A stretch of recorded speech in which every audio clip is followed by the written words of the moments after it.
Узган шимбәдә зәйлеләр урманны саклыйк бөтен Россия көзге акциясе кысаларында оештырылган урманны саклыйбыз акциясенә кушылды. Агач утыртуга 4 мәйданчык булдырылып, ул оешкан төстә барды.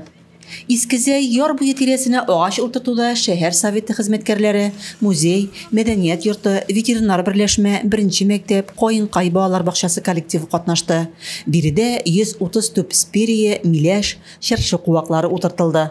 Конечно, очень рады, что мы участвуем. Әлеге акцияда катнашуыбызга шатбыз. Мондый эшләргә балаларның үзләрен катнаштыру зур тәрбияви мәгънәгә ия. Алар аның мөһимлеген аңлый. Бу агачны без утырткан идек дип балаларына сөйләячәк, ди Марат Мөхәммәтханов. Яшьлек без сараендагы чыршылар аллеясын урманчылар үзләре тулыландырды. Шулай итеп, биредә ылыслы агачлар утыртуга өстенлек бирелде. Сегодня день посадки леса. Бүген урман утырту көне, аңа президентыбыз һәм урман хуҗалыгы министрлыгыннан фәрман булды. Район җитәкчелеге булышлыгы белән без дә акцияга теләп кушылдык, ди Илсур Мөбәрәкшин. Шулай ук куаклар Җиңү проспекты 1-19 йорты янында да утыртылып, яшь агачлар аллеясы булдырылды. Биредә агач утыртуда башкарма комитет җитәкчесе Илнар Хафизов та катнашты. Һәр яшәүченең әлеге акцияга үз өлешен кертүе зарур.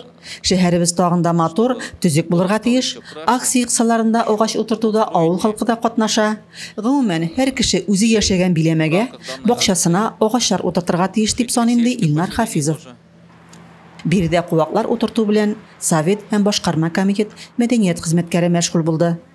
Бу көнне зәй урманчылыгы махсус бетонникта үстерелгән 500 төп сперия, 70 төп миләш, 100 төп чыршы, 50 төп нарат, 100 төп коры агач үсентеләре тәкъдим итте.